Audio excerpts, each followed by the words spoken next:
শেষ প্রশ্নের উত্তর দেই। শাকিল হোসেন আপনি লিখেছেন, আমি অনেক জায়গায় শুনেছি রিজিক পূর্বে নির্ধারিত, আমার কাজ না করলেও যা পাবার তা পাবো কিনা। এই ভদ্রলোক সম্ভবত আমার মতো অলস প্রকৃতির মানুষ।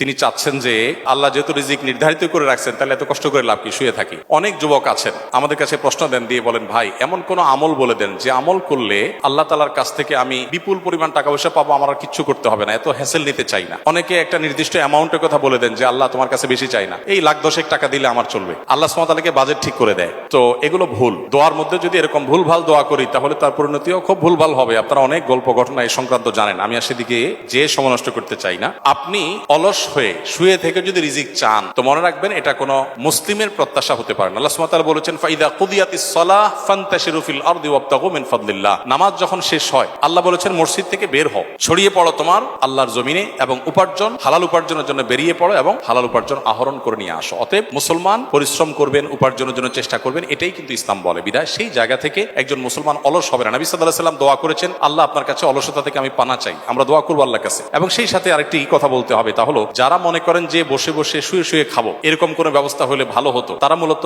একটা প্যারালাইসিস একটা জীবন চাচ্ছেন, প্যারালাইজড মানুষের একটা লাইফ চাচ্ছেন। কারণ এটা প্যারালাইসিস রোগীর কাজ যে সে শুয়ে থাকবে আর সব রেডি করে সবাই এনে দিবে। একজন হাত পা সুস্থ স্বাভাবিক মানুষ কখনো এটা প্রত্যাশা করতে পারে না। বাকি আপনার প্রশ্নের যে বিষয়টি আপনি ফোকাস করেছেন মূলত, যে এমন কোন আমল বলবো যে আল্লাহ তাআলা আমাকে বসা দিন, সরি আপনি বলেছেন যে রিজিক আল্লাহ তাআলা যেহেতু নির্ধারণ করে রাখছেন আমার কিছু করার দরকার আছে কিনা। উত্তর হলো, যদি আপনার রিজিকে খুব বেশি কিছু বরাদ্দ না থাকে তাহলে আপনি অলস হবেন এবং আপনার মাথায় এরকম চিন্তা আসবে, আপনি বসে থাকবেন আর রিজিক আসবে না।